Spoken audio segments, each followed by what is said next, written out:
Okay, so good morning and welcome everyone to Haystack EU Day 2. And we're going to be taking a brief detour from the technical intricacies that seem to dominate the technical conferences like Haystack and others. But what we have in store today is as critical for the success of our community as the rest of the things are. So in the world of data science and information retrieval, technical expertise is undoubtedly critical. Yet it is equally essential to understand the broader context in which we operate. Our session today doesn't really require, deep dive into algorithms and code. Instead, it is about something equally transformative: people, culture, and uniformity and inclusivity. As we navigate the landscape of information and data, let's not forget that behind every data point and every line of code, there are individuals who are immensely talented, diverse, and unique.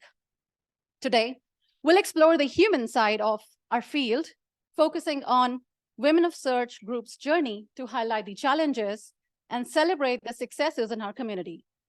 So whether you are a seasoned coder or a data wizard, I invite you to stay on this essential journey.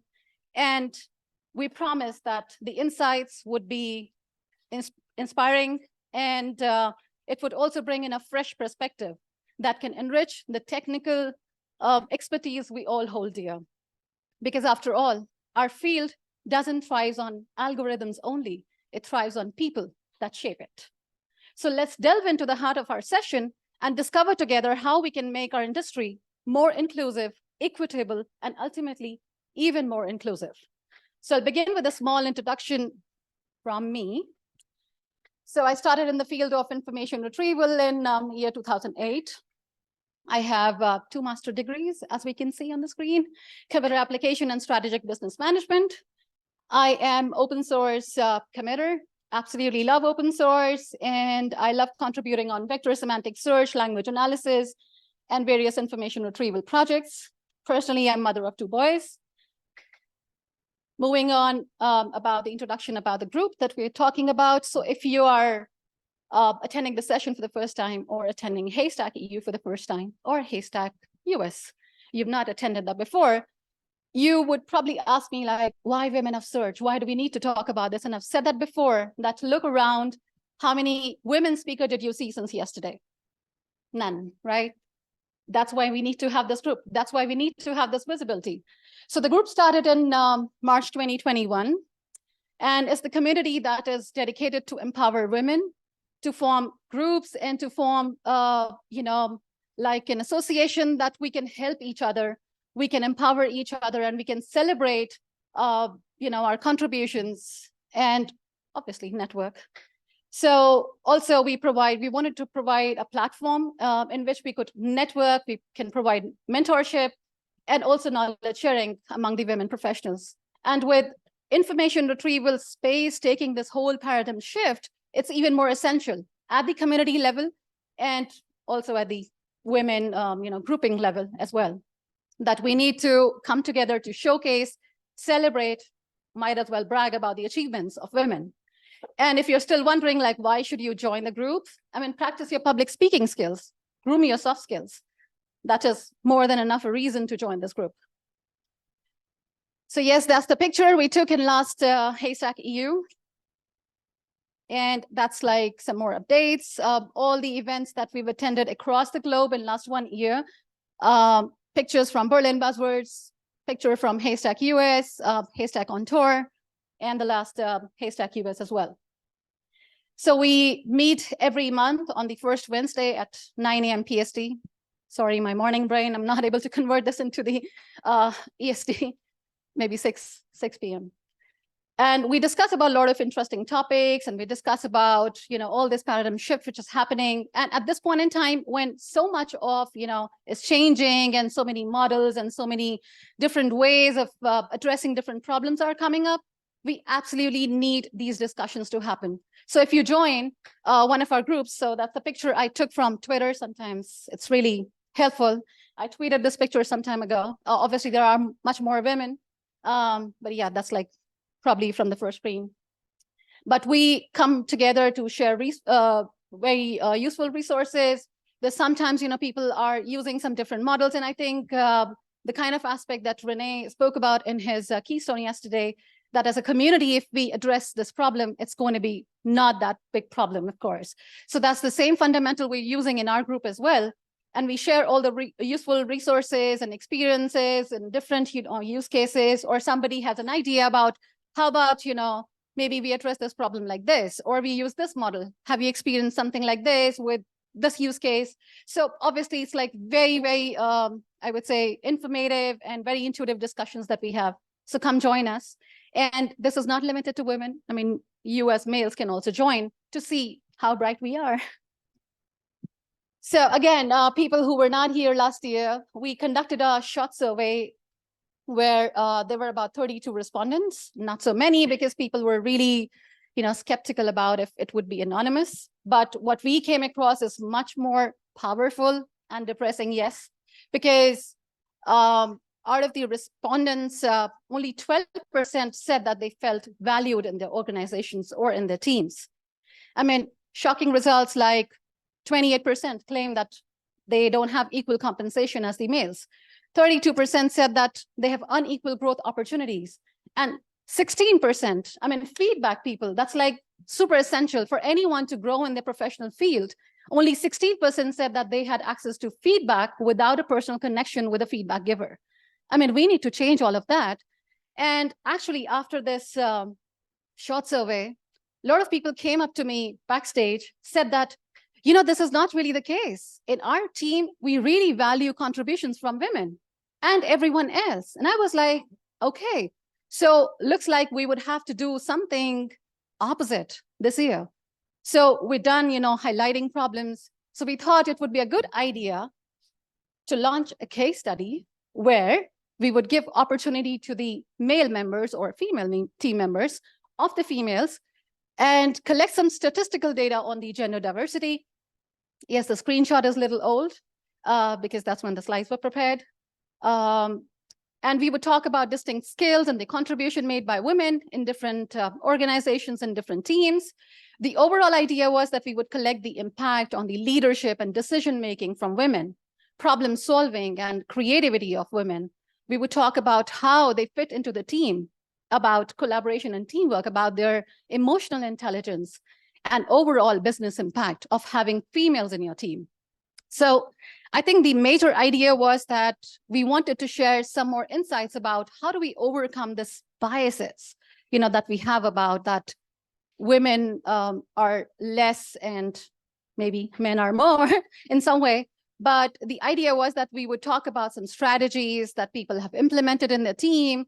And especially these people who came up to me said that we value women on our team, to come up and talk about that, how women in their teams made a difference. So again, the idea was that we would talk about building a more supportive and inclusive workplace.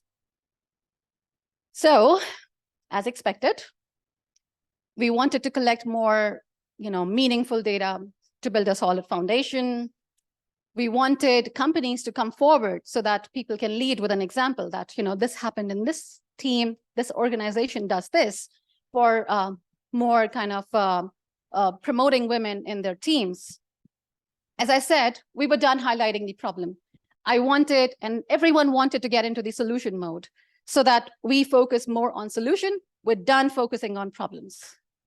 So the idea was that we would identify ways and strategies from different companies to showcase what has really worked for them. How did they achieve this so-called, inclusive workplace and inclusive work culture? And overall, again, the bottom line was that we wanted to benefit the entire community with it.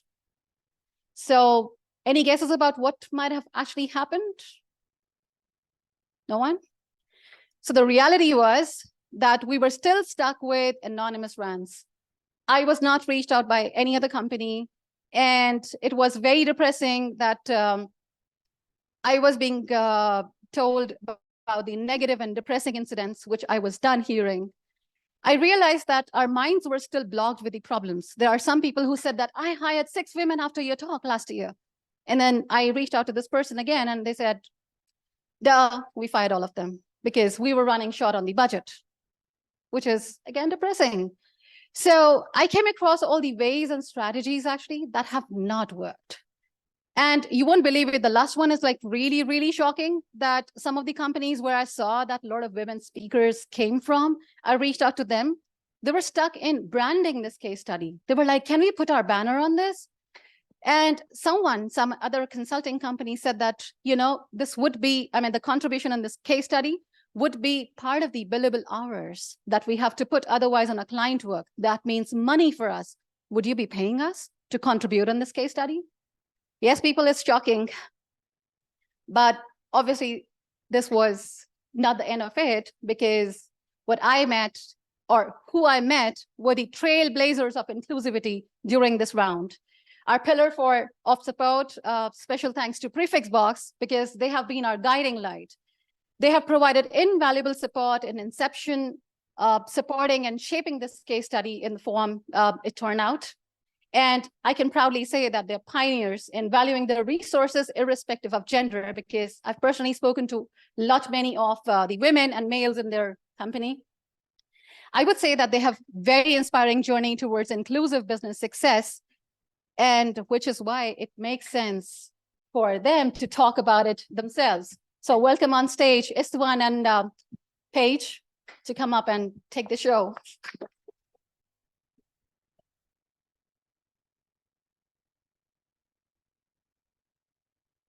So thank you for the very nice, introduction, Atita. I'm Paige. I'm the Chief Marketing Officer at Prefix Box. I was the 6th employee to join the company, and I was the first woman. So I'm excited to share about the journey that we've been on over the last 6 years, and hopefully you guys can take some learnings away from it as well. Hi, everybody. My name is Istvan. I'm the CEO and founder of Prefix Box. So I used to be, I guess I'm still a software engineer before becoming the founder. And I worked in Bing for 5-6 years in Microsoft before founding this company. So that's how the idea of a search company came about. Yeah, so at Prefix Box, obviously, we are an e-commerce site search company, and we provide solutions for large international retailers. Historically, we were focused in Europe, but now we're expanding to the US. Okay, so we wanted to just do a quick recap of how we got here and why we are here. And it actually all started with this LinkedIn post that Istvan made about 7 months ago. I think it was for International Women's Day. And he posted this statistic that at Prefix Box, out of the employees, 42% of them are women. And it turned out that we were doing a really good job at building an inclusive company, and we didn't know that we were doing that. So the post made its way to Atita, and we started talking about what we were doing at Prefix Box and what she was doing and how we built this company. And I think the way that we approach things and the way that it's set up created this environment where we could be very diverse, because we actually don't have a formal diversity or inclusion policy. We say that obviously we treat everyone equally, and when we hire, we just look for the best person for the role. We don't have any quote on we need this many women, this many men. We just look for the best candidates. But the way that we hire people has, I think, provided a way where we get a lot of female candidates and helps us with this ratio. So that's what we want to share with you today. So yeah, so just look back where we started 9 years ago. There is not many women in the team, so it's 5 software engineers. Some of them thought that it's a good idea to wear sunglasses inside. Yeah, obviously it's just guys, and 5 single guys was one of them, and there's no woman, and just I mean, you can imagine bro culture, drinking beer as as a fun activity. And but nevertheless we had fun, and yeah,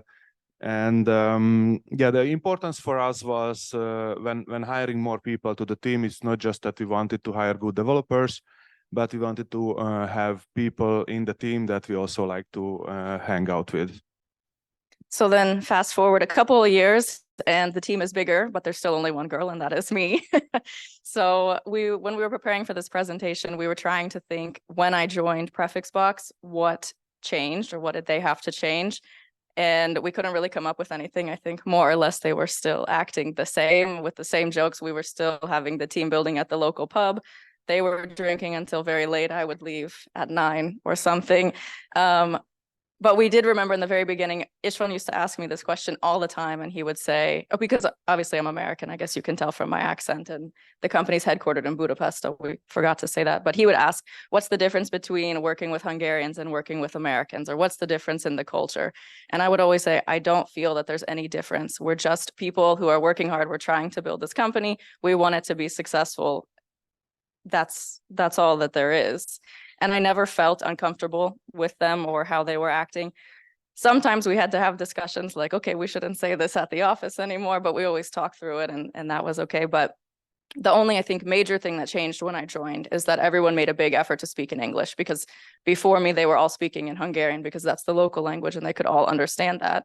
But when I joined, my Hungarian still is not perfect yet, but they would all speak in English whenever I came in the room. Even if I wasn't in the conversation, just the fact that I came into the room, they made the effort to switch to English so I would feel included, and that made a big difference. And it started to lay the foundation because we always wanted to have an international company. And so obviously the foundation you need there is that people speak in English and the business is in English, the documentation, the processes, everything is in English. So at this time, we started to move in that direction. Yeah, just one thing that before we move on to the next slide, that we started to have more women in the team, that yeah, there was this saying, it's not we invented that the first 10 people in the company, in the startup, or define the company DNA, and after that it's very hard to change. So that was intentional, that we wanted at least one woman and at least one non-Hungarian person in the team to not just stuck with the same way. Yeah, so we hit that goal. And then a couple of years later, obviously, this is just a subset of the team because Forbes came to do an article and not everyone was there. But the point is, you can see there were 2 more girls at this time, but it actually took 1 year before the next woman joined PrefixBox after I was there.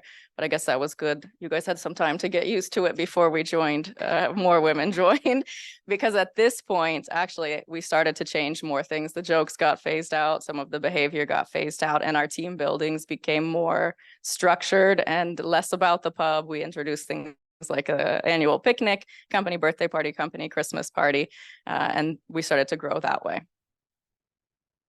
So here's where we are today. This is just a snapshot of all of the people who work at PrefixBox, and where there's a purple overlay, that's a photo of a woman. So you can see it's a pretty good distribution between men and women here.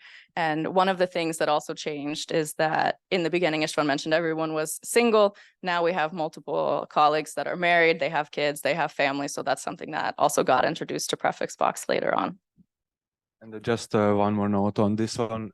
So we still go to the office, and most of people are in Budapest. So 3 days per week we go to the office.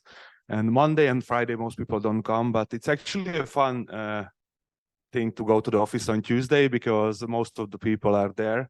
So now that we have not exactly half, but like 40% women in the team, it's I don't know, it's just a good vibes to come into the office. Would be much I think it's much better this way than if there were just like 40 guys and 5 women. So it's just good vibes basically. So we wanted to give you an overview of the breakdown of diversity at PrefixBox in different aspects, starting with the gender. So take it away. Okay, so this is the easiest slide, so I took this one. And obviously Paige has better presentation skills, but I am practicing here on stage. So yeah, just let's quickly go through all of these stats. So 19 out of the 45 people in PrefixBox are women. In the leadership team, 2 out of 6. And in the engineering team, out of the 27 engineers, 7 are women. So obviously that's our lowest percentage here. So we still need to improve. And customer success, 80% women. Customer success, that's technical customer success. So they are not software engineers, but they know in and out of the product and how to solve the customer problems with our solutions. And business teams, 63%, that's sales and marketing, and 75% in the admin teams. So just to put this into contrast, I don't know the exact statistics in Germany or worldwide, but in Hungary, apparently the stats is that in IT industry, 12.3% are women.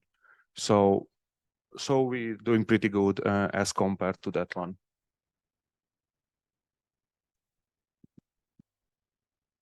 Okay, so we also have a diversity of experience. I think you skipped a slide, but that's okay. Yeah.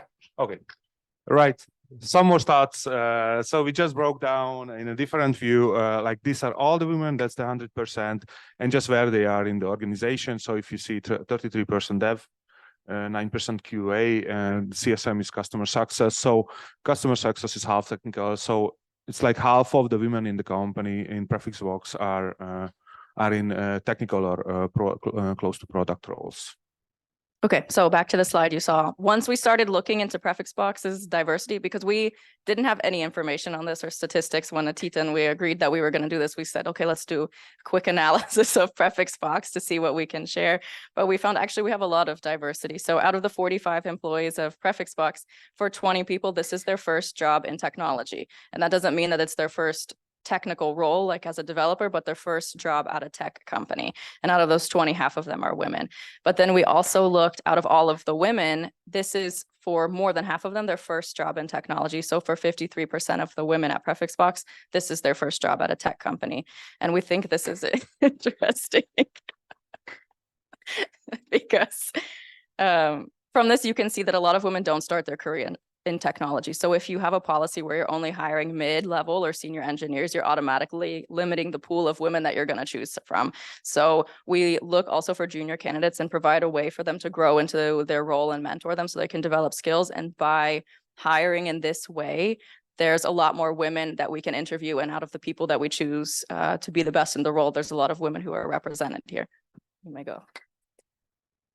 That being said, we are not a company of only junior people, so we wanted to follow that up with this.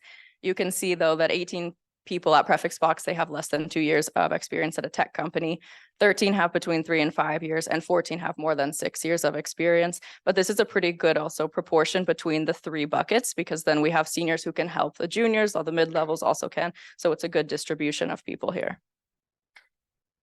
We also have a diversity of age. Overall, we are a very young company. You can see our median age is 28, with the youngest being 21 and the oldest being 53. So we do span different generations, and people have different perspectives that they bring to the table here as well.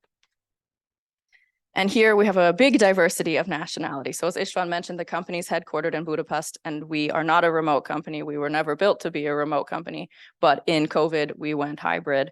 But most of the people are living in Budapest and going to the office, but you can see we still have an international team with people from the US and Brazil, obviously Hungary, Ukraine, Belarus, Russia, and Romania.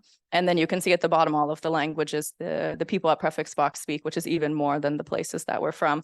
And so that's really useful because we work with international retailers, so we need this internal language knowledge. And also 40% of the people at PrefixBox were not born in Hungary, which also is very unusual at a Hungarian startup. One of the main topics I think we were discussing with Atita throughout the last 7 months was about how do women get chosen for projects? How do their contributions get recognized? What do they get to work on? So we wanted to have a section of this here to explain how we do it, and maybe you can get some ideas. Yeah, so just to have a breakdown or show a breakdown of where in the engineering teams the women are. So we have 5 dev teams or engineering teams, search relevance team, customer experiences team, search platform and analytics team, integration team, and the chat commerce teams, a quite new one. And so these are 5 distinct teams, and yeah, the green one are the women. So in every team, at least there is 1 woman, and some teams they have more. So there's lots of cross-team work, but most of the areas of the ownership of the subsystems are divided between the teams and the different competencies. That the teams have different competencies, but yeah, in some teams we even have 2, 3 women. But basically this is the rule of 1. So we try to arrange the teams intentionally in such a way that if we can, then at least 1 woman should be participating in each team. And I mean, some of the team, it's the QA is a female colleague, but yeah, so this is that rule of one that we started with Paige, and now we're trying to do that at the team level also. And yeah, and so about career progression, I mean, we don't don't have so much formal processes of career paths and so on, because it's just a 45 people company and you have different roles, so it's kind of maybe too early to do. But still, we support people moving between teams and support career progression, and that's mostly driven by the colleagues. So somebody is looking for more opportunities to learn or grow, then obviously after a couple years doing good job in one role, then we try to accommodate. And these are two examples. So one of the examples is Tekla, on the left-hand side, and she was in the technical integration team, which is like competencies required there is mostly front-end JavaScript development. And she wanted to do more full stack and .NET development, so she moved to the customer experiences team a couple of months ago, and she really likes it there. And the other one is Esther. She was doing for 2 years search analytics, and that's mostly about databases and big data, Hadoop, Big, and I guess after some time you can get just tired of that and want to have a better mix of technologies. So she moved to the search relevance team, where she can leverage her analytics skills and help on the team in that way as well. But then she can contribute more on the .NET backend development side of things as well. So we wanted to highlight a few significant technical contributions the women at PrefixBox have been working on, and you can see it spans a wide range of topics from our APIs to search analytics, which Istvan just mentioned, our offline search relevant measurement tool, building and updating our admin portal, writing almost all of our technical documentation, working on our website rebrand, and also building it and implementing everything, and also helping out in customer presentations to be the technical counterpart to give information that they need. And on the topic of how do we recognize people at PrefixBox, we wanted to talk about that. We have a tradition of giving quarterly awards, and they are in 2 topics that are part of our values and things that we feel very strongly about, which is above and beyond and helping others. And the way that these work are that every quarter, any employee can nominate any other employee who's not in management, and they write down the name and a little bit of a description on why they're nominating this person, and then they send it to management. We read everything, and then we vote on who gets the awards.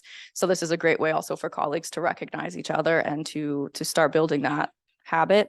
And you can see here, okay, apparently when we put this together in the past, we were only giving 1 award in the very beginning, and then we switched it to 2. So that's why you see for above and beyond, the total number is 7, and helping others, the total number is 19. But anyway, out of all of the above and beyond awards we've given, over half of them have gone to women. And then for the helping others, about a third have gone to women. But overall, 40% almost of all of the awards we've given out have been given to a female colleague. So if you consider the ratio that we're 42% women at PrefixBox, this is a pretty good representation that women are getting recognized for their work. Yeah, this was not intentionally given 38%. We just, for this presentation, we try to calculate the numbers. Yes, this is retroactive on what actually happened. Okay, so we talked a lot about the women at PrefixBox, but who are the women at PrefixBox? Here you can see a picture of us, I think, in the Christmas in our PrefixBox t-shirts. And for this presentation, also, when we were working on it, we wanted to conduct a quick internal survey to see actually what do the women at PrefixBox think about this topic, instead of just what do Istvan and I think about this topic. So we sent this survey to all of the girls at PrefixBox, and 11 people responded, and we asked 3 questions. You can see 2 of them here. We asked, how much did the presence of other women at PrefixBox influence your decision to join the company? And we asked basically the same question, but the fact that this was an international company, how much did that impact your decision? And you can see that for well over half, this was a big factor for them to join PrefixBox. So if you do already have women at your company and in your teams, this is a great thing to communicate about in your hiring process or on social media, because people actually do take this into consideration when they're thinking about should they join your company or not. Some of the colleagues that came on the interview, the female colleagues, they actually asked, will I be the only girl in the team? And yeah, so we try to bring in from the beginning Paige and the other women colleagues to the interview process to actually show that we don't just say we have women here, but they also participate in the interview process. And so this was the final question in the survey. We asked, what do you turn to your other female colleagues for? And you can see that there's 2 columns here. And in the left side, these are answers that the women gave that they actually turned to other female colleagues. And it ranged for different things like personal topics, because I feel like I can be more open, or constructive feedback, help with ideas, team spirit. The last one is very nice, that I lean on female colleagues for every non-business related topic that needs empathy or common sense. So that's a good one. But we also got a lot of answers where people said that gender doesn't matter. I turn to the person who is the expert in the subject, who is the most competent person, who is the best one to answer my question. And the last one here is reliability and credibility. Professionalism are very important, but it's inspiring to see other women succeed here. So I should do my own slides, maybe. So this is really interesting to see, because in the beginning we said that we feel that we're building an egalitarian company, but here you can see when people were given the choice and asked a question, what do you turn to women for? People actually answered like, I don't choose by gender, I choose by who is the best person to answer my question. And that's very much how we approach a lot of the things at Prefix Box. Okay, so in conclusion, what can you take away from this session other than a bunch of statistics about Prefix Box? Yeah, so we try to extract some of the learnings also for us, because we never really thought about this systematically before Atita asked us to present here. So a few takeaways, because there are lots of slides before. So one is this start with the rule of 1. So you know, the haves and the have-nots. So if you have one female colleague, then it's easier to get the second one to join. And so that's why we try to also get like one female colleague in each team. And and how you can achieve that also is the same way that Paige also mentioned, that you could communicate about this, let's say in your social media with some team photos, that people would see that there are women also working here, then more women will be interested to join. So other than just women in the team, we try to demonstrate like what other diversity factors you can look at. So there's the other thing is the age, then like the different generation, then the nationalities, and the seniority levels, right? So you can have even if you look at your team, if it's like 8-10 people, also you will feel that I mean you'll see that they are different kind of people in so many different aspects. So if you want to improve some of the aspects, you can just emphasize on that during the hiring process, that you want more similar people or more diversity in that area, and be a bit more thoughtful about that, like we were about the English language, or trying to get more women in the team, or at least some from the beginning. And yeah, broadening your talent pool. So this is probably an interesting trick, because in general the stats are not so good, like how many percentage of women work in tech. So if you want to just hire senior people, obviously you are limiting your options heavily. So if you open up for more junior candidates also, then you will have much more options to give opportunity for talented, hardworking people joining your team. And then, yeah, yes.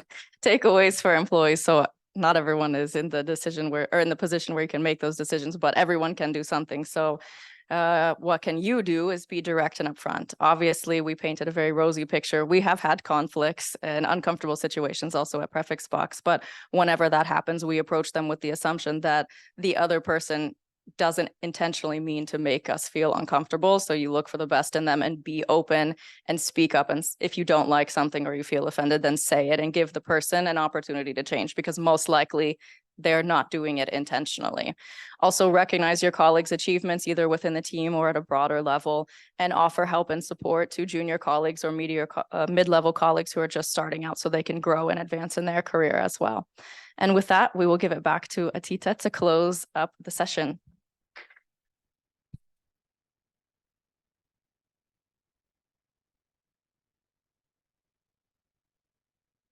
save some for me as well while I end the session. So obviously that was brilliant, I would say, stats, and I think very practical strategies as well. So I would like to thank once again to Prefix Box. Of course, we would do that in the end. But apart from that, definitely I wanted to go over some of the studies because obviously we had limited responses on our case study, but there have been some in the past, like one from the McKinsey. So this is the representation of women in different roles in Europe, because we are in Europe right now. So I would say that looking at these numbers, I mean, we definitely can improve these numbers in the software engineering and architecture roles. We also see that in the DevOps and cloud roles, we definitely lack women presence. So this is something that can definitely be improved as well. So apart from that, I think I would second what Paige and Istvan mentioned on their slides as well, that one is the loneliest number. People say no to loneliness because there have been, again, studies. I've provided the references for the future as well, that when you're the only one, especially for the women, you're more likely to be discriminated against. And the percentages here are mentioned in blue for what women experience in terms of someone doubting your competence, you being addressed in a less professional way, or somebody doubting your judgments. So that can happen if you're the only one in the room. Of course, that is another one that definitely needs improvement. So apart from that, I think to end, I think we look here and there are lots of studies about this. And data shows that diverse workforce is the innovative workforce. Inclusive workplace is a business imperative. And yet, I've provided the reference, we are 131 years away from reaching the gender equality. So it's not just about recognizing the problem, it's about taking an action, like Prefix Box did. Unintentionally, but they did a great one. So it's a strong reminder that the journey towards gender equality requires a collective commitment. Let's not wait for 131 years, let's make that change today. So the time for gender equality is now, and it begins with each one of us. That's thank you, a collective thank you from all of us in the Women of Search group at LinkedIn. Now we can end with a round of applause.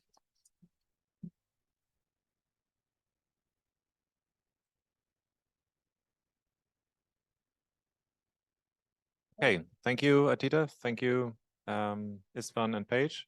Do we have any questions in the audience? There's one.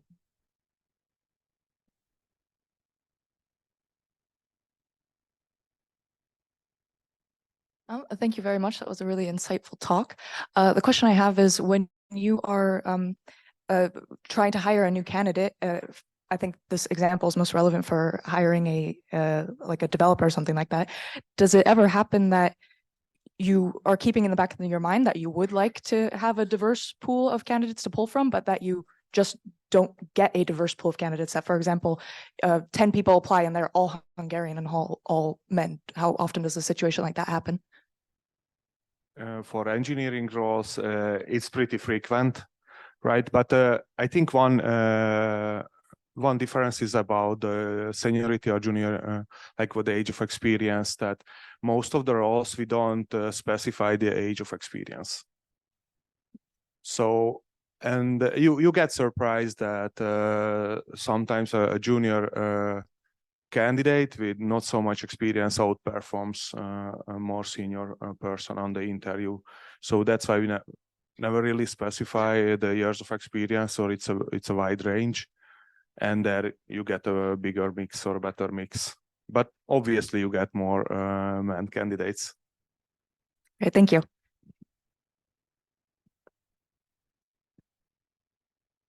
Thank you. Any other questions? There's another one.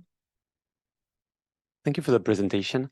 I'm curious to understand something better. When you show the statistics in Prefix Box, and in the first slide, we would see that 25% of engineering only is women, whereas 75% of human resources. This is a pretty frequent repartition. And from that, I would expect, oh, most women are not in engineering. But then on the next slide, you show that actually most of the women in your team are in the engineering team. And this makes me think that how much of the difficulty of hiring diverse teams comes before the hiring, what's debated as a pipeline problem. You've been talking how hiring only seniors makes a very big bar for entry for diverse people. How much do you think this is also about improving the education and the schools? You've been talking about internal mobility as a solution to that. Do you think it is the main approach, or do you see other ways to basically bring more roles in at the entry of the recruiting pipeline? Yeah, I can take this one. So education system we cannot fix ourselves. So we work with what we have, right? And yeah, some of our colleagues actually came from coding schools. Like lots of them had some university degree in some other subject, or they did the profession in that area, and they started coding and like that, and they typically join in the technical integration team. And so there was actually one example from that, that from a technical integration 0-kilometer developer came in, and after 2 years she was very good at the job, and then now she's doing something else. So it's more like getting flexible in this area to move forward. Another one.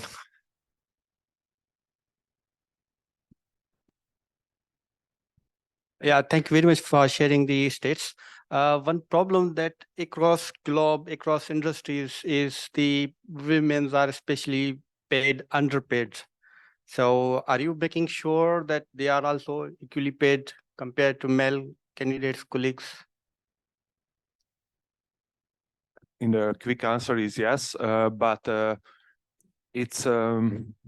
it's hard to explain, and it's not really public information or compensation structure, but we just still 45 people, and we don't have grades or anything like that. So it's basically based on the impact. Every year we make sure that the salaries are adjusted in such a way that if they were made public somehow by mistake, then we wouldn't have the people quit. And there is no male-female column in there. It's just based on impact that it should follow the right order when you sort by number.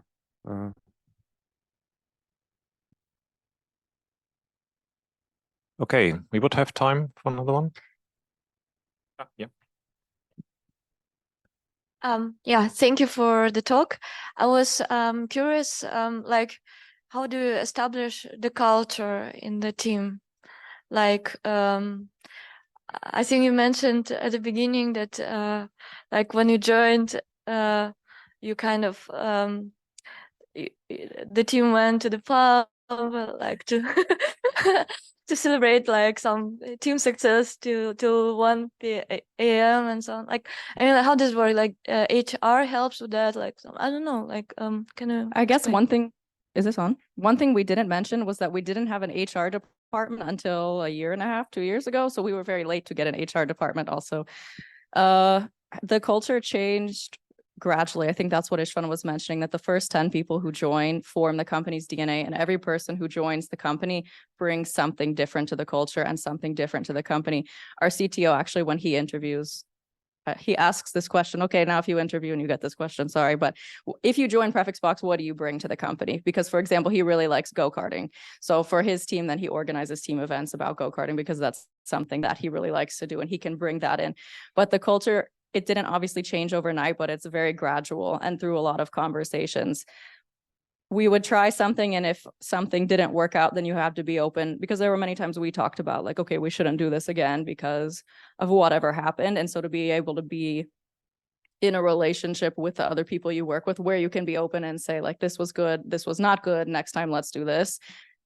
Over time, it all adds up, and then in the end it changes. And like, I joined a little more than 6 years ago, so this is a culmination of things that have happened over a really long time, but I think now we're at a very good point, and that's how it's worked out. Did you want to say something?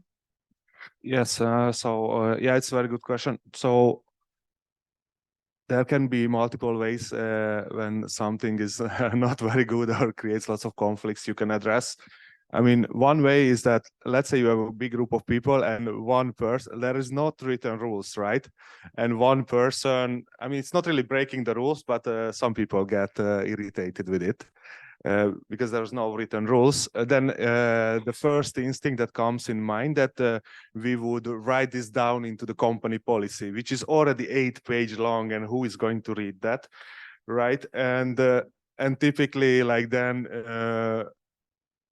yeah, then everybody has more rules just because of this one incident. So I think if there are recurring patterns, it's good to establish and write it down. Like we don't do this here. But other than that, I think most of the time is just enough to talk about it and openly talk about it and discuss in groups, and then people to express the opinions.